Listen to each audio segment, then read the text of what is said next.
नमस्कार दोस्तों, आपका स्वागत है बंधु कोचिंग क्लास में। आज के इस वीडियो में हम जानेंगे ब्रह्मपुत्र नदी के बारे में। इससे पहले गंगा नदी और सिंधु नदी के बारे में बता दिया गया है, तो इस चैनल पे आपको वह भी वीडियो मिल जाएंगे, ठीक है। तो आज का हमारा सेशन क्या है? गंगा नदी सॉरी ब्रह्मपुत्र नदी तंत्र है, ठीक है। चलिए शुरू करते हैं। ब्रह्मपुत्र नदी की बात करते हैं, तो इससे पहले मैं आपको मैप में भी बता दिया गया है कि उसकी दिशा क्या है, ठीक है। दिशा कौन सी है? देखिए यहाँ पर फिर से हम देख लेते हैं। ये भारत का मैप है और भारत के मैप में यहाँ पर इस साइड में भारत के पूर्व में यहाँ से एक तिब्बत का क्षेत्र चेमांगयांग डोंग क्षेत्र है। इस क्षेत्र से यहाँ से निकलती है ये जो ब्रह्मपुत्र नदी, ठीक है। ब्रह्मपुत्र नदी को ब्रह्मा की पुत्री भी कहा जाता है, ठीक है। इस नदी का कहीं कहीं प्रश्न में पूछा जाता है, ठीक है।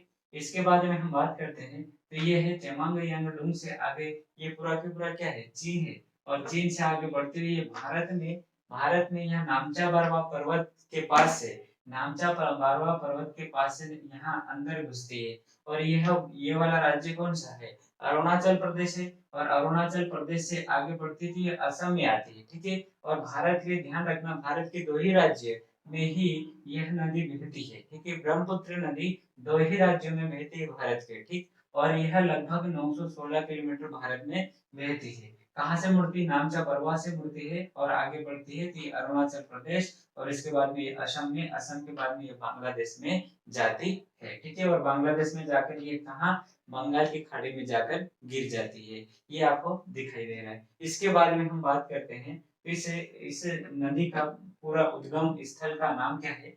तो कैलाश पर्वत श्रेणी में, ठीक है, मानसरोवर झील के निकट, ठीक है। कैलाश पर्वत के श्रेणी में मानसरोवर झील के निकट एक क्षेत्र है जिसका नाम है चेमांगयांगडोंग ग्लेशियर है, ठीक है। ग्लेशियर हिमनद जो भी है नाम दिया जाता है, हिमनद भी नाम दिया जाता है, ठीक है। तो ये सभी के सभी बर्फीले क्षेत्र है, इसलिए ग्लेशियर या हिमनद कहा जाता है। इसकी लंबाई की बात करें हम, तो यहाँ चेमांगयांगडोंग से लगाकर यहाँ बंगाल की खाड़ी तक जहां तक गिरती है वहां तक की लंबाई ये है 2900 किलोमीटर है। कितनी है? 2900 किलोमीटर है। आगे बढ़ते हैं तो इसका नाम की बात आती है कि नाम कौन कौन से दिए जाते हैं इसके, ठीक है। तो देखिए ये चीन में, ये चीन वाला क्षेत्र है, तिब्बत वाला क्षेत्र में, यहाँ पर तिब्बत में कहा जाता है वारलुंग सांगपो कहा जाता है। क्या? वारलुंग सांगपो, ठीक है। वारलुंग सांगपो कहा जाता है इसे, ठीक है। इसके बाद में हम बात करते हैं तो दूसरा नाम इस अरुणाचल प्रदेश में, जैसे ही अरुणाचल प्रदेश में प्रवेश करती है इसका दो नाम पड़ते हैं। एक का नाम है शियांग नाम, ठीक है, शियांग नाम पड़ता है। और इसके बाद में एक दिहांग नाम पड़ता है। दो नाम यहाँ पर लिए जाते हैं। कहाँ पर? अरुणाचल प्रदेश में शियांग और दिहांग नाम दिया जाता है। आगे बढ़ते हैं तो असम में, असम और पूरे भारत में इसे कहा जाता है ब्रह्मपुत्र नदी। क्या कहा जाता है? ब्रह्मपुत्र नदी। असम और पूरे भारत में इसे ब्रह्मपुत्र नदी कहा जाता है। बांग्लादेश में इसे जमुना कहा जाता है, ठीक है। जैसे ही बांग्लादेश में प्रवेश करते हैं तो बांग्लादेश में इस नदी का नाम, ब्रह्मपुत्र नदी का नाम क्या? जमुना दिया जाता है। और इसके बाद में बंगाल की खाड़ी में जब गिरती है तो यह मेघना के रूप में बंगाल की खाड़ी में गिर जाती है, ठीक है। याद है आप गंगा नदी तंत्र का देखे होंगे, तो गंगा नदी में भी मेघना, जो गंगा है उसका पद्मा नाम होता है, पद्मा नदी कहाँ पर? जमुना में जाती है। और जमुना के बाद में आगे नाम पड़ता है तो ये मेघना ही नाम पड़ता है, यही नाम। और मेघना के रूप में जब ये आगे बढ़ती है तो ये एक सुंदरबन का डेल्टा बनाती है, ठीक है। सुंदरबन का डेल्टा बंगाल की खाड़ी में बनाते हुए ये समुद्र में मिल जाती है, ठीक। आगे बढ़ते हैं तो ये कितने देशों के साथ में है? तो ये 3 देशों के साथ में है। जैसे कि निकलती चीन से और चीन में बहती है, ठीक है, पूरा का पूरा चीन बहती है। उसके बाद में भारत में आती है, भारत के 2 राज्यों में बहती है। और उसके बाद में आगे बांग्लादेश में जाती है और बांग्लादेश में भी बहती है। तो 3 देशों से इस नदी का क्षेत्र है, ठीक है। तो ध्यान रखिएगा इतना। और उसके बाद में हम आगे बढ़ते हैं तो इस नदी की जो सहायक नदियां हैं, कौन कौन सी सहायक नदियां हैं और यहाँ पर कौन कौन से जो ब्रिज या बांध बने हुए हैं उनकी भी बात करते हैं हम। तो यहाँ मैप के माध्यम से पूरा बड़ा सा क्षेत्र में हम देखते हैं, ठीक है। इतना ध्यान रखिएगा आप। इसके बाद में हम बढ़ते हैं आगे। तो देखिए हमने क्या पढ़ा कि उद्गम कहाँ पर? कैलाश पर्वत। कैलाश पर्वत कहाँ पर है कि आपने पर्वत इस चैनल पे आपको पर्वतमालाएं भी पढ़ाई गई है, हिमालय पर्वत के बारे में पूरा के पूरा। तो आप उन वीडियो को भी जाके देख लीजिए। देखिए ये पूरा का पूरा क्या है, हिमालय क्षेत्र है, ठीक है। और हिमालय में ही क्या है, कैलाश पर्वत, ठीक है। और कैलाश पर्वत में ही मानसरोवर झील है, और मानसरोवर झील में ही चेमांग यांगडुंग ग्लेशियर है। तो ये कहाँ पर है, यहाँ पर है, ठीक है। देखने की जरूरत नहीं है, हमने देख लिया यहाँ पर। इसके बाद में हम पढ़ते हैं तो यहाँ पर ये ऐसी नदी बहती है इस प्रकार से, यहाँ पर आगे बढ़ती हुई ऐसे ये पूरा की पूरा चीन चल जाती है, ठीक है। चीन में चलती है। इस नदी का नाम यहाँ पर क्या दिया जाता है, शांगपो नाम दिया जाता है, ठीक है। शांगपो नाम दिया जाता है ब्रह्मपुत्र नदी का नाम, ठीक। शांगपो नदी आगे बढ़ती है और आगे यहाँ पर, यहाँ भारत में हिमालय का जो एक एक यहाँ पर पश्चिमी छोर होता है नांगा पर्वत, ठीक है, नांगा पर्वत। और यहाँ पूर्वी छोर होता है यहाँ नामचा बारवा। नामचा बारवा एक पर्वत है। नामचा बारवा पर्वत के पास में, नामचा बारवा पर्वत के पास में यहाँ पर यांगयाप दर्रा है, ठीक है। क्या है, यांगयाप दर्रा। ये यांगयाप दर्रा, इस दर्रा में एक गार्ज बनाती है, ठीक है। गार्ज का मतलब होता है कि इस प्रकार से एक सकड़ी गली, इस प्रकार से यह आइट साइड में दोनों पहाड़ है और बीच में निकल जाती है नदी, से गार्ज कहा जाता है। तो यहाँ पर एक गार्ज बनाती है और उस गार्ज का नाम क्या है, तो दिहांग गार्ज। क्या है, दिहांग गार्ज, दिहांग गार्ज। तो दिहांग गार्ज बनाती है कहाँ पर, यांगयाप दर्रा में, ठीक है। और यांगयाप दर्रा ये कहाँ पर स्थित है, तो ये नामचा बारवा पर्वत में। कहाँ पर है, नामचा बारवा पर्वत, ठीक है। ये नामचा बारवा पर्वत कहाँ पर स्थित है, ये है अरुणाचल प्रदेश में, ठीक है। अरुणाचल प्रदेश में हमने क्या देखा, शांगपो नदी कहाँ से निकलती है, तो यह कैलाश पर्वत से निकलती है, नामचा बरवा पर्वत तक जाती है। और उसके बाद में यहाँ पर क्या बनाती है, ध्यांग दर्रा और ध्यांग गार्ज बनाती है, और यांगयाप दर्रा में प्रवेश करती है अरुणाचल प्रदेश में, ठीक है। अरुणाचल प्रदेश में ऐसे प्रवेश कर जाती है। इस प्रकार से ये पूरा के पूरा क्या है, ये अरुणाचल प्रदेश है। और अरुणाचल प्रदेश के बाद में ये आगे बढ़ती है तो यहाँ पर ये असम आ जाता है, ठीक है। और असम पूरा की पूरा असम चलती है। ये असम चलने के बाद में ये आगे ये क्या पूरा की पूरा राज्य असम है। और असम के बाद में ये पूरा देश हमारा कौन सा पड़ोसी देश है, बांग्लादेश है। बांग्लादेश के बाद में यह कहाँ जाती है, बंगाल की खाड़ी। तो ये क्या है, बंगाल की खाड़ी है, ठीक है। ये है पूरा, यहाँ तक हमने देख लिया था, ठीक है। यहाँ तक हमने देख लिया है। देखिए यहाँ पर मैंने बताया है कि आपको क्या, सांगपो नदी कहाँ से कहाँ तक निकलती है, तो यहाँ अरुणाचल प्रदेश में ये जब प्रवेश करती है तो कौन से दर्रे से प्रवेश करती है, यांगयाप दर्रा। और यह गार्ज कौन सा बनते हैं, ध्यान गार्ज और नामचा बरवा पर्वत से ये मुड़ जाते हैं, इस प्रकार से नीचे दक्षिण की ओर मुड़ जाते हैं। पहले क्या करिए, पूर्व की ओर चलिए, उसके बाद में भारत में जब मुड़े तो ये दक्षिण की ओर मुड़ते हुए यहाँ पर अरुणाचल प्रदेश और असम राज्य तक यह रहती है। और उसके बाद में यह कहाँ, बांग्लादेश में जाती है। और बांग्लादेश के बाद में बात करें तो ये कि बंगाल के खाड़ी में जाकर गिर जाती है।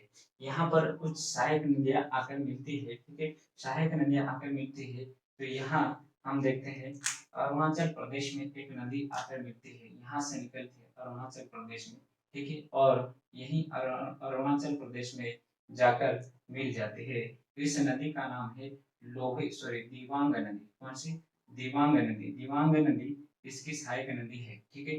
दिवांग नदी कहाँ से निकलती है, अरुणाचल प्रदेश से निकलती है। और अरुणाचल प्रदेश में ही किससे मिल जाती है, ब्रह्मपुत्र नदी से मिल जाती है, ठीक है। और इसके बाद में हम बात करें तो आगे बढ़ती है, ठीक है। आगे बढ़ती है, इस नदी का हमने नाम देख लिया है कि कौन सा, अरुणाचल प्रदेश में कौन सा नाम दिया जाता है, सियांग और दिहांग नाम दिया जाता है। और ये दिवांग नदी है, ध्यान रखना, ठीक। आगे असम में जाती है तो इसे क्या कहा जाता है, शेष भारत और असम में क्या क्या कहा जाता है, ब्रह्मपुत्र नदी कहा जाता है।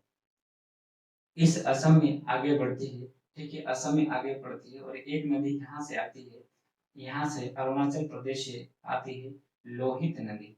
लोहित नदी अरुणाचल प्रदेश से आती है। और आगे बढ़ते हुए यह असम में आकर मिल जाती है। क्या असम में आकर मिलती है लोहित नदी। लोहित नदी असम में आकर मिलती है किससे? किससे? दिबांग नदी से, सॉरी, इसे ब्रह्मपुत्र नदी से मिलती है। कहाँ पर? असम में।